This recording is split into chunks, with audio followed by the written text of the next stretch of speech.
Head kuulajad ja vaatajad! Seekordset nädala kommentaari tahan alustada põgusa peatusega küsimusel, miks ma üleüldse kulutan igal nädalal koos oma väikese, aga võimeka meeskonnaga välis- ja julgeolekupoliitikale keskenduvate kommentaaride tegemiseks päris palju aega ja energiat. Kõige lühemalt öeldes on põhjuseks varjamatu eesmärk astuda järjepideva pingutusega vastu programmile, mis lähtub eesmärgist viia Eesti sõtta. Või siis võib võimulolijate allaheitlikkuse ja ebakompetentsuse tõttu selle tagajärjega päädida, isegi kui seda pole eesmärgiks seatud. Olen täiesti veendunud, et just see on praegu kõige kriitilisema tähtsusega poliitiline küsimus, mille taustal on muud küsimused selgelt teisejärgulised. Ehk kui Eesti viiakse sõtta, siis saab meie rahvale suure tõenäosusega osaks sellises mastaabis häving, millega võrreldes muud mured lihtsalt kahvatuvad. Kui nüüd küsida, kas ma tõesti arvan, et minu kommentaaridest sõltub sõjani jõudmine või mittejõudmine, siis loomulikult mitte.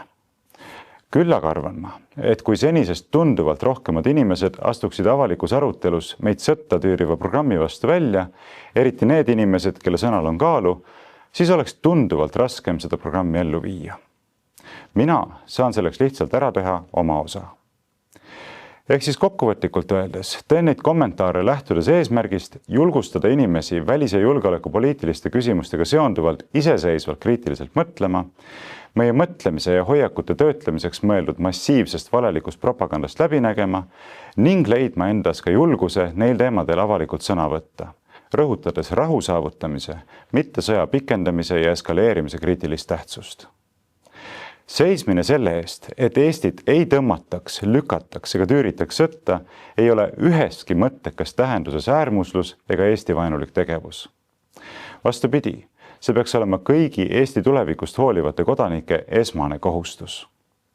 Seetõttu tänan siiralt kõiki inimesi, kes on neil teemadel julgelt sõna võtnud, samuti neid, kes on andnud muul moel oma panuse tõe ja rahutaotlusest lähtuva hääle kõlama panemiseks. Siiski on neid hääli, mis seda teevad, kaugelt liiga vähe. Fakt on see, et täna veel on Eestis sõnavabadus, mida kasutades saab neist kriitilise tähtsusega küsimustest karistusi kartmata rääkida. Aga mida vähem me seda vabadust kasutame, seda tõenäolisemalt me sellest ka ilma jääme. See on väga tõsine mõttekoht meist igaühe vastutuse mõttes. Aga nüüd saate põhiosa juurde.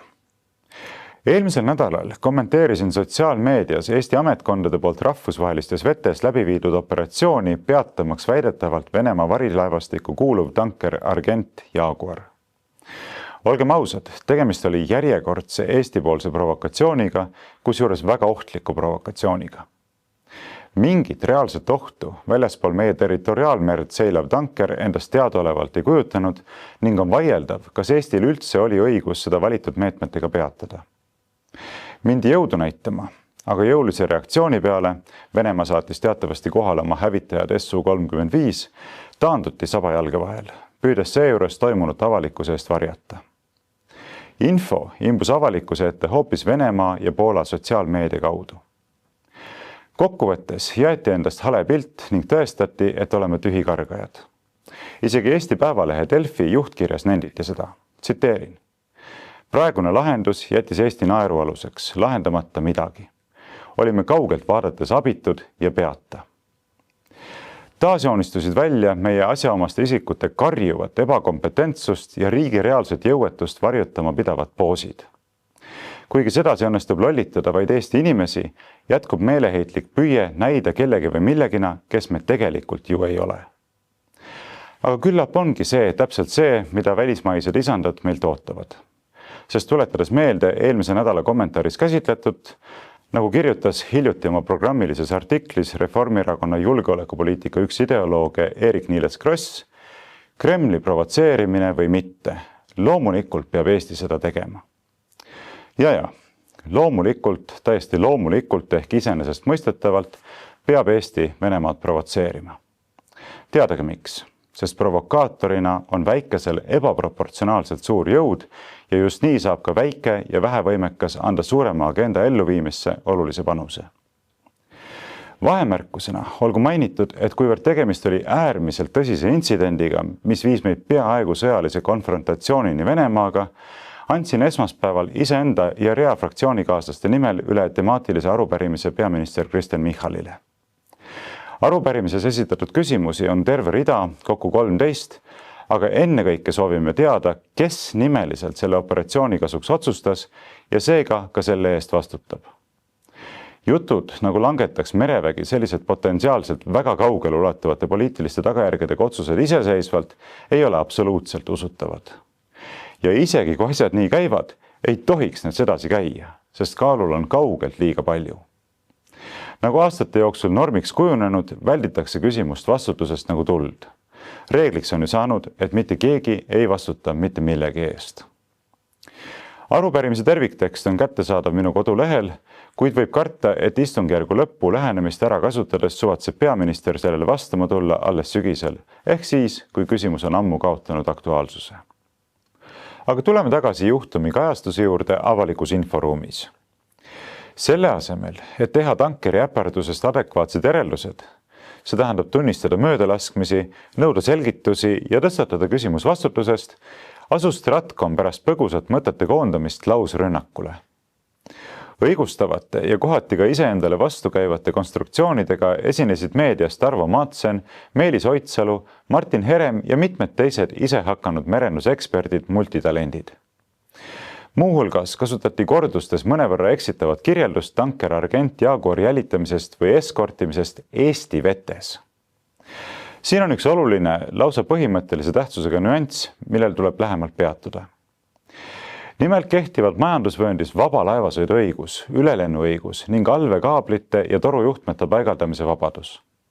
Rannikuriigil, antud juhul Eestil, on oma majandusvööndis lihtsalt eesõigus sealse mere elusvarudele, ainuõigus kasutada merepõhjas asuvaid loodusrikkusi ja rajada sinna tehissaari. See tähendab, et kontseptuaalselt on majandusvöönd osa rahvusvahelistest vetest, kus rannikuriigil on lihtsalt üksikud piiratud eesõigused. Mis omakorda tähendab, et intsident leidis aset just nimelt väljaspool Eesti vett, mitte Eesti vetes, nagu meile räägitakse. Meile edastatud narratiivid tegid muidki muljet avaldavaid piruette. Eestkätt püüti strateegilise kommunikatsiooni abil loomuvastaselt ühildada peaminister Kristen Michali ja kaitseminister Hanno Pevkuri varasemaid vasturääkivaid selgitusi. Ent möödutundetus truu alamlikkuses mindi isegi nii kaugele, et mitmel puhul suudeti peaaegu ühes samas lauses omaenese narratiivis vastuolu tekitada. Näiteks väljendati tingimusteta usaldust Michali väitele, et tankerile pardumist operatsioonikava ei sisaldunud. Ja seejärel spekuleeriti, et tõenäoliselt ei tahetud pardale minekuga merel kujunenud teravat olukorda eskaleerida. Isegi keskmisest oluliselt madalama intellektuaalse võimekusega inimesed peaksid seejuures mõistma, et kui plaani parduda üleüldse ei olnud, siis on jutt neist põhjustest, mille tõttu pardumisest loobuti, juba täiesti ülearune, et mitte öelda mõistusevastane. Või siis vastupidi, kui räägitakse põhjustest, mille tõttu pardumisest loobuti, siis on jabur rääkida paralleelselt, et pardumise plaani tegelikult polnudki. Aga kus sa sellega? Vastupidi. Samas vaimus räägitakse meile hoopis seda, et üldse on meie nõrkus meie tugevus. Ja valitsuse ning kaitseväe katse juhtunud maha vaikida oli silmapaistvalt julge, kaalutletud ja professionaalne otsus. Sellise mõistuse vägistamisega toidab Stratcom meid nüüd juba alaliselt, harjutades inimesi, nagu öeldud, päev-päevalt tõdemusega, et ega neile edastatav narratiiv ei peagi loogiliselt koherentne olema. Siiski oli isegi välispoliitilise propaganda ruuporina tuntud Postimees sunnitud tunnistama, et möödunud nädalal Läänemerel aset leidnud sündmus kujunes üheks teravaimaks julgeoleku hetkeks pärast Ukrainas suurema sõja algust 2022. aasta veebruaris. Vastupidiselt peaminister Michali ja kaitseminister Pevkuri poolt Riigikogu infotunnis loodud muljetele oli asi igapäevarutiinist ikka väga kaugel. Asjaolu, et meie tegelikud merenduseksperdid, teiste hulgas mereväe pikaaegne ülem Jüri Saska hindasid toimunut kriitiliselt, muuhulgas konstateerides ilmselget pardumise plaani, pühiti kiiresti vaiba alla. Ruupor ulatati selle asemel hoopis pistrikele. Ja nii nägi näiteks Leedu suursaadik NATO juures Darius Jauniškis agressiivsena hoopis Venemaa käitumist. Ühtlasi avaldas ta lootust, et vahejuhtum Eestis peaks vabastama liitlaste käed otsustavamaks tegutsemiseks. Kehtivat mereõigust üsna vabameelseks ja teatud toimingute teostamist piiravaks hinnates kutsus suursaadik riiki üles vastavaid seaduseid muutma. Et kui Venemaa ikka sellisel viisil jätkab, saab vastus tema jaoks olema tõeliselt otsustav ja väga valus. Tsiteerin. Ilmselt peame terroristliku riigiga tegelema tema enda meetoditega. Et siis kuidas? Kas sekkuma rahvusvahelistes vetes sõjalise jõuga teadlikult sõjalise konflikti jõudmisega arvestades? Sellistele küsimustele muidugi niinimetatud eksperdid ei vasta. Iseäranis huvitav on seejuures asjaolu, et tanker Argent Jaguar ei ole tegelikult Euroopa Liidu sanktsioonide all. Seda on tunnistanud ka Välisministeerium. Nende andmetel on sanktsioonid kehtestanud vaid Ühendkuningriik ja teadaolevalt ka Ukraina. Ehk siis olemasolevate andmete kohaselt läbis tanker Punaselt merelt Vahemerele jõudmiseks Suessi kanali, möödus siis Kreekast, Itaaliast, Prantsusmaast ja Hispaaniast, seejärel läbis Vahemerelt väljumiseks brittide hallatava Gibraltari, möödus Portugalist, läbis Inglise kanali, Taani väinad, seejärel möödus Saksamaa, Poola, Rootsi ja Soome rannikuvetest, ent ükski nimetatud NATO ja Euroopa Liidu riikidest ei teinud katsetki minna väidetavalt Vene varilaevastikku kuuluva tankeri teekonda takistama. Olgugi, et kõigil neil on Eestist tunduvalt suurem mere- ja õhuväeline võimekus. Alles siis, kui alust lahutasid Vene Föderatsiooni territoriaalvetesse jõudmisest mõned loetud tunnid, sekkus Eesti. Ja sekkus oma kaitseväega, nagu juba öeldud, rahvusvahelistes vetes. Tekib küsimus, kus on siin see pidevalt korrutatud põhimõte, et Euroopa Liit ja NATO peavad tegutsema ühtselt, ühiselt vastutust võttes ja seda ühiselt jagades. Jällegi on tegu küsimusega, millele ei vastata. Pühapäeval pidas aga Venemaa kinni Libeeria lipu all seilava, kuid Kreeka ettevõttele kuuluva naftatankeri Green Admire, mis kasutas Sillamäe sadamast väljudes kokkulepitud trajektoori läbi Vene mereala ehk Venemaa territoriaalvete. Mäletatavasti sulges Eesti oma õhuruumi 9. mail Moskvasse lennata soovinud Slovakkia peaministrile, aga nagu nüüd paljude üllatusena selgus, kasutab Eesti ise enam kui 3 aastat pärast Ukrainas suurema sõja puhkemist äri tegemiseks rutiinselt Vene Föderatsiooni territoriaalmerd. Jällegi näeme selgelt neid loogilisi vastuolusid, mis on muutunud meid igapäevaselt ümbritseva infovälja harjumuspäraseks osaks. Paljude teiste hulgas ei lasknud end neist vastuoludest häirida välisminister Margus Tsahkna. Vastupidi, ta teavitas juhtunust koheselt liitlasi ja ütles uudistesaates Aktuaalne kaamera, et Venemaa on hakanud Läänemerel käituma väga ohtlikult. Tsiteerin. Nad lihtsalt tahtsid näidata jõudu, meie jaoks pole see probleem. Peamegi samm-sammult rahulikult reageerima, aga saame aru, et Venemaa on ettearvamatu ja päris ohtlik.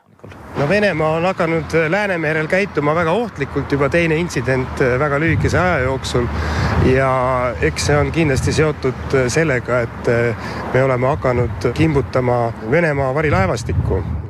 Paraku oli merevägi siiski sunnitud järgmisel päeval möönma, et venelased siiski hoiatasid Sillamäelt teele asunud tankereid mitmeid kordi ohualasse liikumise eest ja käskisid sel naasta ettenähtud laevaliikluse koridori. Kuna tankeri kapten korduvalt edastatud korraldustele ei allunud, peatasid Venemaa võimud aluse ja eskortisid selle Venemaale kuuluva Suursaare juurde ankrusse. Eile varahommikul peatasid Vene võimud aluse ja eskortisid selle Venemaale kuuluva Suursaare juurde ankrusse. Venelased hoiatasid tankerit ohualasse liikumise eest mitmeid kordi ja käskisid laeval suunda muuta, ütleb Eesti merevägi. Oli seal tegemist keelebarjääriga või ei tahtnud tanker pikemat teekonda läbida, kuid Vene võimude hoiatusi kuulda ei võetud. Kuigi selline kinnipidamine Venemaa poolt oli esmakordne, asjaolusid arvestades absoluutselt õigustatud ja pealegi vabastati tanker juba järgmisel päeval, käsitleti seda meie meedias ometi mõjuvõimu näitamisena. Erinevalt Eestist opereeris Venemaa seda operatsiooni läbi viies reaalselt oma territoriaalsetes vetes. Agressiivse propagandasõja punktide noppimise kõrval on seejuures jäänud tähelepanuta üks oluline aspekt. Nimelt kasutavad kõik Eesti põlevkiviõli tootjad Sillamäe sadamat oma toodangu väljaveoks. Venemaa poolt peatatud tankeril oli ka nende toodang, kuid kõik kinnitavad, et see ei kuulunud enam neile. Laeva last väärtusega üle 45 miljoni euro oli väidetavalt jõutud juba edasi müüa. Kõlas nagu napp pääsemine, kuid seda vaid naivistlikus lühivaates. Venemaa ei ole siiani oma territoriaalmere kasutamist keelanud, kuid võimaldab seda vaid kokkulepitud laevanduskoridoris. Draamat etendav Eesti on sellele vaatamata juba teatanud, et edaspidi hakatakse kasutama madalike vahel kulgevat marsruuti omaenda territoriaalmeres. On selge, et antud otsus muudab Sillamäe sadamaga seotud laevaliikluse riskantsemaks ja aeganõudvamaks. kuidas vaatavad muutunud olukorrale ja üha halvenevale ärikliimale meie põlevkivitootjate välismaised partnerid, selgub, nagu öeldakse, töö käigus. Kokkuvõtvalt öeldes näitas tankeri Argent Jaguar kinnipidamise ebaõnnestunud katse Eesti poliitilise otsustamise küündimatust ja ka sõjalise võimekuse nõrka taset. Kaitseväe juhataja kohalt ennetähtaegselt suuri rahasid keerutavasse relvaärisse suundunud Martin Heremi kinnitused, et varilaevastiku tankerite kinnipidamine ei jää Eesti võimekuse taha, kuuluvad jällegi fantaasia ja propaganda valdkonda.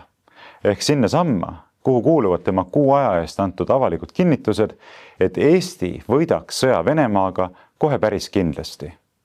Jah, kuulsite õigesti. Just sellist läbikaalutud eksperthinnangut väljendas mees, kes on pikemat aega vastutanud Eesti riigikaitse eest. Samas esitab Läänemerel kujunenud olukord väljakutsega aasta alguses ellu kutsutud NATO missioonile Baltic Sentry ehk Läänemere vahimees, mille reaalset tegevust varilaevastiku ohjeldamiseks seni näha ei ole olnud.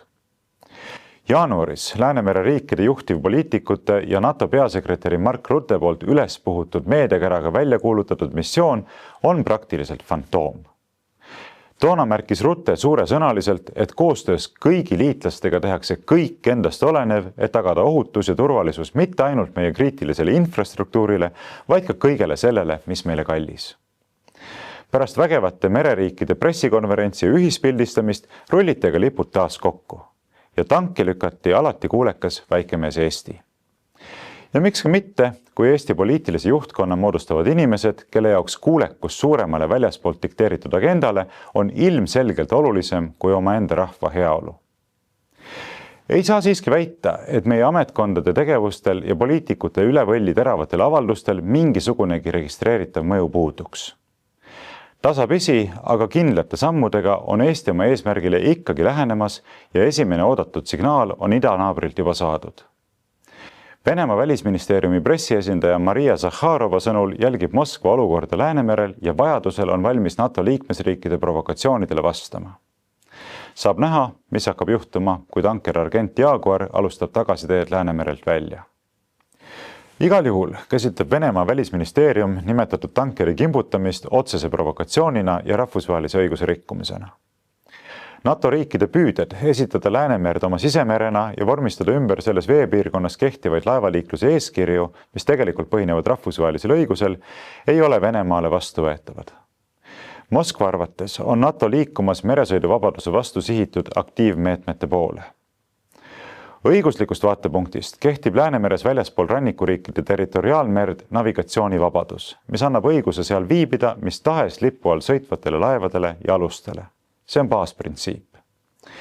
Välisriikide laevade peatamine ja kontrollimine, kinnipidamine ja muude sekkumismeetmete rakendamine neil merealadel on võimalik ainult kindla aluste loetelu alusel. Ühtlasi tuleb märkida, et kui Eesti on viidanud vajadusele rakendada kompleksmeetmeid oma veealuse taristu kaitseks, siis võivad peegelmeetmeid armastavad venelased sellest inspiratsiooni saada. Mõjuva põhjenduse asuda kaitsma oma veealust taristut annaks Moskvale kas või Nord Stream 2 õhkimine lääne eriteenistuste poolt 3 aastat tagasi. Muidugi ei piirdu Eesti edusammud Venemaa järjekindlal provotseerimisel vaid vetevallaga. Näiteks Narva muuseum paigutas 9. maiks Venemaa poolsele Hermanni kindluse müürile suure Vladimir Putini ja Adolf Hitleri liitportree plakati, mis paistis ka teisele poole Narva jõge Venemaale. Ja mitte ainult ei paistnud sinna, vaid oligi mõeldud sinna paistma. Plakatil seisis suur tekst Butler War Criminal. Narva muuseumi juhi ja hiljuti aasta eurooplaseks valitud Maria Smorževski-Smirnova selgitas, et plakati ülespaneku mõte oli häirida ja ärritada teisel pool Narva jõge Jaanilinnas olevaid inimesi. Meie sõnum häirib neid, ärritab ja see on peamine, ütles ta. Ta lisas, et plakati töötasid välja nad koos Propastopiga, kellega sündis ka eelmine verise näoga Putini teemaline plakat. Putini Hitleri liitportree eemaldati juba sama päeva hilisõhtul. Kuigi Smorževski-Smirnova kinnitas venekeelsele Delfile, et plakat oligi mõeldud ainult 9. maiks ja et seega oli selle eemaldamine ette planeeritud, selgus sotsiaalmeediast, et provokatsioon oli rohkemgi vihale ajanud hoopis Narva venekeelse elanikkonna. Kuivõrd eestlasi elab Narvas vaid umbes 4%, oli tegemist äärmiselt läbimõtlematu, suisa tuleohtliku ettevõtmisega. Ehitada oma kampaania lootusele, et kõrvutamine Hitleriga paneks keskmist venelast Putini välispoliitikat kriitiliselt ümber hindama, on lihtsalt masendavalt võhiklik. Antud juhul nägid venelased nii siin kui ka sealpool Narva jõge, et nii-öelda omasid peksti. Hitleri mängutoomisega sülitati näkku mitte ainult Venemaa presidendile, mis oligi ju taotluseks, vaid ka valdavale enamusele Eesti venelastele. Selliseid asju aga ei unustata ega andestata. Aga nagu lobuses välja Smorževski Smirnova, oligi ettevõtmise mõte venelasi üles ärritada. Ehk provotseerida. Taas. Plakati ühe väljatöötajana eelpool mainitud Propastop on seejuures blogi, mis nii-öelda lipukirja kohaselt tegeleb Eesti-vastase propaganda paljastamisega inforuumis. Väidetakse, et ettevõtmist veavad Kaitseliidu vabatahtlikud, aga seotud isikud ja kasutatav käekiri viitavad pigem julgeolekumajadele ehk eriteenistustele. Enese tutvustamiseks kirjutavad nad oma kodulehel, et kui nad näevad, et keegi levitab meedias Eesti kohta valet, kallutatud infot või desinformatsiooni, see tahab info manipuleerimisega mõjutada Eestit puudutavaid protsesse, siis toob Propastop sellise tegevuse avalikkuse ette. Propastop kõrvutab valet tegelike faktidega, näitab ära selle tegevuse tagamõtte ja toob välja need, kes on huvitatud infoga manipuleerimisest. Väidetakse, et ise propaganda loomisega ei tegeleta. Piirdutakse vaid selle paljastamisega. Seejuures kinnitab Propastop, et tunnustab iga Eesti kodaniku õigust sõnavabadusele, sealhulgas eriarvamusele Eesti kohta. Samas aga ootab aktiivset panust ka lugejatelt. Kui märkad propagandat, saada Propastopile vihje. Kõlab nagu mälestus meie minevikust. Saada vihje, koputa, küll tegeleme inimestega. Kui Propastopi blogi pälvis 2 aastat tagasi Euroopa kodaniku auhinna, jah, ka nemad arvati selle au osaliseks, just nagu 2022. aastal ka meie palavalt armastatud rahvuskangelane Johanna-Maria Lehtme, selgitas kandidatuuri esitanud Euroopa Parlamendi liige Urmas Paet, et Propastop on oma töö ja missioonitundega juba aastaid aidanud tagada Eesti ja kogu Euroopa turvalisust ja julgeolekut. Nagu Lehtmegi, eks ole. Kuidas näeb välja propaganda tegemisest hoidumine? Meie kõigi turvalisuse tõstmine ja riigi julgeoleku tagamine joonistus ilmekalt välja niinimetatud Butleri farsiga. Ei mingisugust propagandat ise ei tehta. Kõigest ärritatakse, provotseeritakse. Jällegi näeme seda, millele olen täna juba korduvalt osutanud. Täiesti banaalseid vastuolusid sõnumites, millega meid igapäevaselt töödeldakse. Mil viisil peaks täna vaadeldud episoodid ja üldine suitsidaalne käitumismuster Eesti huve teenima, see jääb täiesti arusaamatuks.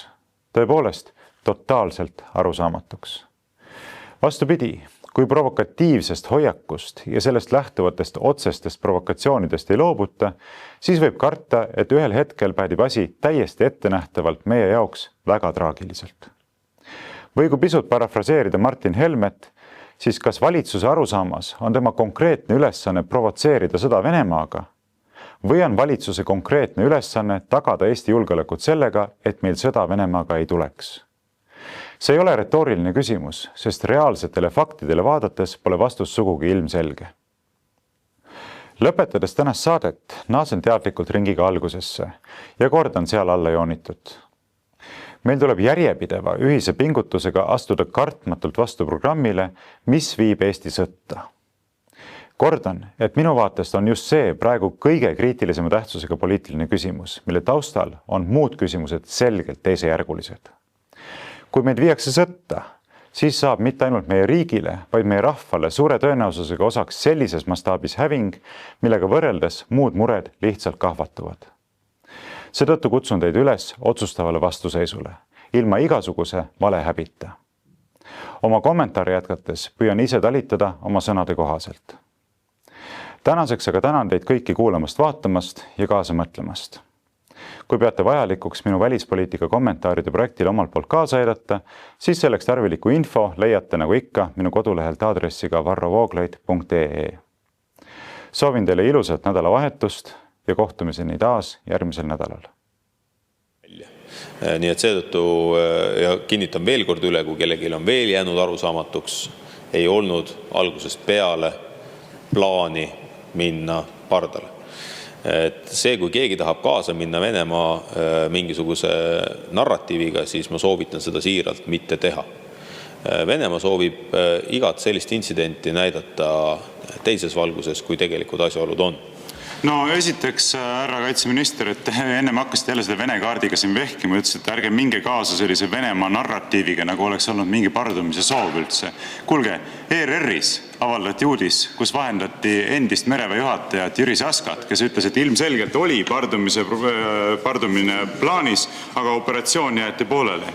Pardale minek siiski plaanis oli, küll aga seda hinnati jooksvalt ümber, seda ei peetud kas tehtavaks või mõistlikuks. Et te tahate siis öelda, et nüüd Jüri Saska levitab siin Venemaa narratiivi ja ERR veel omalt poolt võimendab seda, ärge tehke nalja. Ja loomulikult kõik asjaolud viitavad sellele, et pardumise soov oli, et milleks see kopter, suur kopter seal kohal pidi siis tiirutama, et ilmselt seal olid ka inimesed peal, kes olid valmis pardumist ellu viima. Et see on ju ka asjaolu, mida ei saa ümber lükata, eks ole. Või ei olnud seal selliseid inimesi sellise valmisolekuga, et ärge tehke nalja. Jaaguari pardale oli plaanis minna, kuid operatsioon jäeti pooleli. Nii hindab pikaaegne mereväeülem Jüri Saska. Pardale minek siiski plaanis oli, küll aga seda siis hinnati, ma arvan, jooksvalt ümber, et seda ei peetud kas siis tehtavaks või mõistlikuks, et ta väga hästi nagu selles mõttes võrreldes eelneva korraga, kui meil õnnestus tanker oma vetesse ankrusse suunata, nii ta ju ei läinud. Ja kui see oleks olnud pelgalt eskort, siis ei oleks pidanud ju raju tegema selliseid manöövreid. Selle juhtumi puhul kinnitan teile, ei olnud algusest peale pardumise plaani. Täiesti kindlalt kinnitan teile.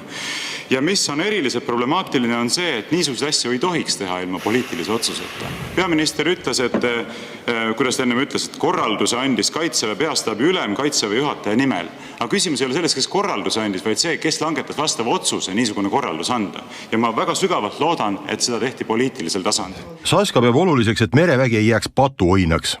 Avalikkusel oleks selge, kes teeb otsuseid ja milline on praegu Eesti võimekus taoliste operatsioonide läbiviimiseks. Et kui seal midagi läheb siis mitte nii nagu plaanitud, siis me oleme rahvusvahelises keskkonnas, rahvusvahelistes vetes, mitte Eesti oma territooriumil. Ja see õigusruum on mõneti erinev. Selliste protsesside või asjade otsustamine kindlasti, ma loodan, et on, aga kindlasti peab olema poliitilisel tasemel, mitte mereväeülem ega Kaitseväe juhataja otsustada. Mina tahan teada lihtsalt, ärme muudesse asjadesse siin mine, kes vastutab? Kes andis korralduse, kes kooskõlastas, kes vastutab? Korralduse annab Kaitseväe peastaabi ülem Kaitseväe juhataja nimel. Kaitseväel ja Politsei- ja Piirivalveametil on täielik õigus meie taristu kaitseks välja astuda ja oma mandaati teostada. Ja täpselt nii nad seda tegid ka. Aitäh! Mina ei teinud kedagi siin maha. Ma küsin, kes vastutab. Selle eest, et Eesti oma sammudega oli millimeetri kaugusel Eesti pinnal või Eesti õhuruumis või Eesti vetes sõjategevuse puhkemisele Venemaaga oma sammude tagajärjel. Ja teie vastus on see, et PPA ja merevägi tegelesid sellega. Et mingid inimesed toimetasid ja kuskil keegi otsus, ma nüüd tegelikult ausalt öeldes pisut isegi püüan nagu koguda, et mis mõttes?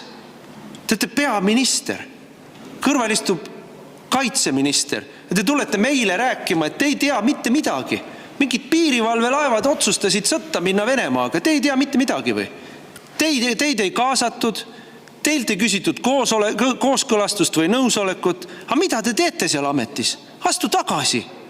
Pange amet maha, te ei ole ju võimelised riigi saatusest mitte mingit vastutust kandma sellisel juhul. Kui tõesti on nii, nagu praegu tuleb välja vastusest, et merevägi ja piirivalve ise otsustavad alustada sõda Venemaaga, siis milleks meile üldse valitsus?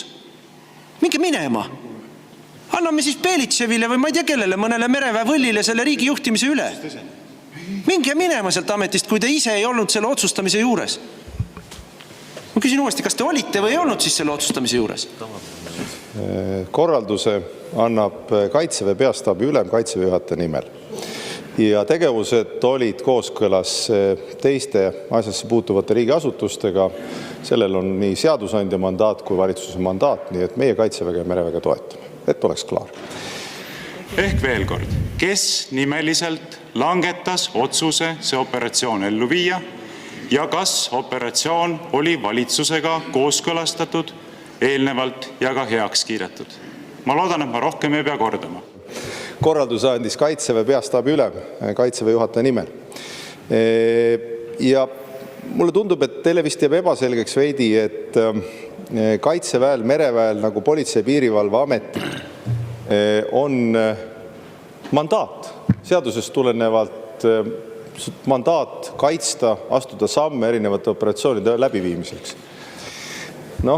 Teie sellised laetud seisukohavõtud Eesti Mereväe, Eesti Kaitseväe, Eesti kaitsevõime ja geopoliitiliste seisukohtade suunas minu hinnangul ei tee teile au. Hoolimata sellest et on üldteada, et teil ja vist ka teie erakonnal on mingi igikestev vaen Eesti Kaitseväega, Kaitseväe juhatajatega ja Kaitseväe otsustajatega. Ma ei ole täpselt aru saanud, milles see on. Teile kindlasti meeldib ennast Eesti riigi lipu taustal esitleda, aga ometi selline sõnastus on pigem meie idanaabri leksikonist. Üks asi on laevad. Antud juhul Mereväel ei ole sellistelt varustatud, relvastatud aluseid, millega tegelikult sellist sunnitud operatsiooni läbi viima. Ja sellest on tegelikult Merevägi, Kaitsevägi oma erinevates aruteludes või ettepanekutes rääkinud juba Merevägi kohe kindlasti viimased 10 aastat.